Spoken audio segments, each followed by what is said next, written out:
বিজনীৰ শিশু শিল্পী অভিলাষা সেনৰ কণ্ঠত এষহে বৈশাখৰ নতুন সংমিশ্ৰণ মুক্তি।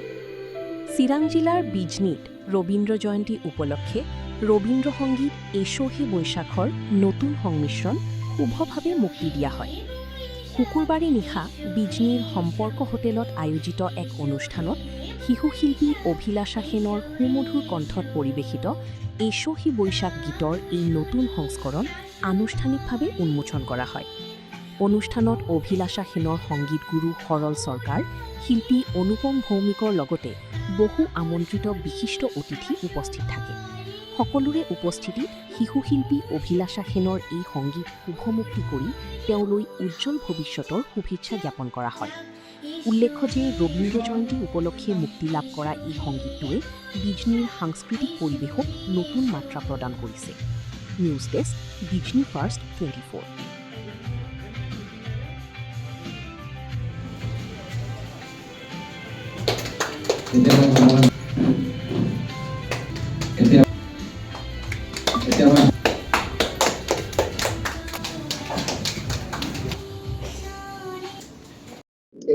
নমস্কার, আমি অভিলাষা।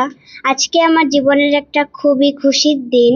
এখানে উপস্থিত আছেন আমার গানের শিক্ষক শ্রী সরল সরকার মহাশয়, যিনি আমাকে খুব যত্ন করে গান শেখান এবং যিনি এই গানের মিউজিক পরিচালনা করেছেন বিজনীর বিশিষ্ট সঙ্গীত শিল্পী শ্রী অনুপম ভৌমিক, আমার অনুপম দাদা, এবং যিনি এই ভিডিও রেকর্ডিংয়ের দায়িত্বে আছেন তিনি হলেন শ্রী বিট্টু দাস, আমি বিট্টু কাকা বলে ডাকি। এখানে যারা যারা উপস্থিত আছেন সবাইকে আমার প্রণাম। বাংলা কলা, সঙ্গীত, সংস্কৃতিকে ভালোবেসে আমি এই বিষয় নিয়ে চর্চা করে যেতে চাই। আমার এই এগিয়ে যাওয়ার পথে আপনারা আমাকে আশীর্বাদ করবেন। ধন্যবাদ। কেমন অনুভব হচ্ছে? আমার আজকে ভালোই অনুভব হচ্ছে যে আমি ভাবতে পারিনি আমি এরকম একটা গান গেতে পারবো।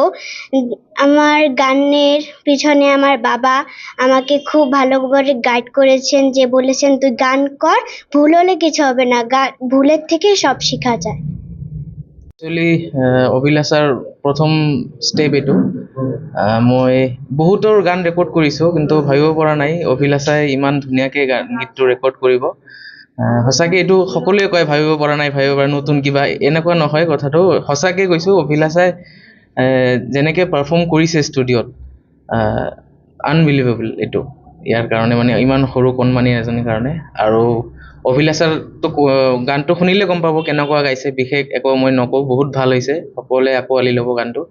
আৰু মই অনিৰ্বাণ দাৰ কথা অলপ ক'ম। মানে পেৰেণ্টছ এনেকুৱা হ'ব লাগে। মানে আমিও আগতে মিউজিক ফেমিলিৰ হয়, গান গালে ভাল পায়, কিন্তু ষ্টাডিৰ বাহিৰত গানক ইমান প্ৰায়ৰিটি দিয়া নাছিল।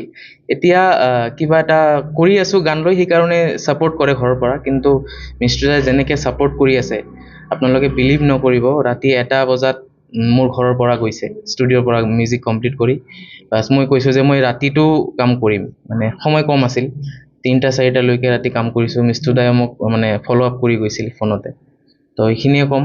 বহুত মানে কষ্ট হৈছে প্ৰজেক্টটোৰ পিছত, কিন্তু আউটপুট ভালে আহিছে। অভিলাষাই খুব ধুনীয়াকৈ গীতটো ৰেকৰ্ড কৰিছে। আপোনালোকে আশীৰ্বাদ কৰিব আৰু গানটো আঁকোৱালি ল'ব। সকলো প্লেটফৰ্মতে থাকিব গানটো। আৰু এটা কথা ক'ম, যিহঁতে মানে ৰবীন্দ্ৰ সংগীত প্ৰেমী যিহঁতে আছে বা ৰবীন্দ্ৰনাথক লৈ ষ্টাডি কৰিছে শান্তি নিকেতনত, বঙাইগাঁৱৰ বহুত আছে এনেকুৱা, বা কলকাতাৰ পৰা মোৰ বহুত এনেকুৱা ফোন আহিছিল। মই যোৱা 3 বছৰ আগতে এটা গান কৰিছিলোঁ, ৰক ভাৰ্চন কৰিছিলোঁ। এইটো ৰক ভাৰ্চন নহয়, বা আধুনিক মিউজিক তাতে বনাইছিলোঁ। তো বহুতে মোক বেয়াকৈ কমেণ্ট কৰিছে বা ফোন কৰি কৈছে, আমাৰ ইয়াতেও আহিছে, মোৰ বন্ধু বান্ধৱসকলে কৈছে যে গানটো বিকৃতি কৰা হৈছে, ৰবীন্দ্ৰ সংগীত এনেকুৱা নহয়।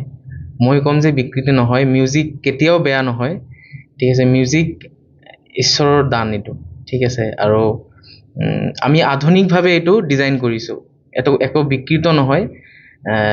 মোৰ এনেকুৱা যেন লাগে গানটো সঁচাকৈ বহুত আধুনিক, কিন্তু সেই যুগত এনেকুৱা ছিষ্টেম নাছিল, ডিজিটেল ইমান ক্লিয়াৰিটি নাছিল কাৰণে মোৰ এনেকুৱা লাগে অনুভৱ যে সেই ক্লিয়াৰিটিটো নাছিল। কিন্তু যদি তেতিয়াও গিটাৰ থাকিল হয়, ড্ৰামছ থাকিল হয়, এনেকুৱা ডিজিটেল ৰেকৰ্ডিং ছিষ্টেম থাকিল হয়, মিউজিকটো এনেকুৱা ক্লিয়াৰিটি আহিল হয়।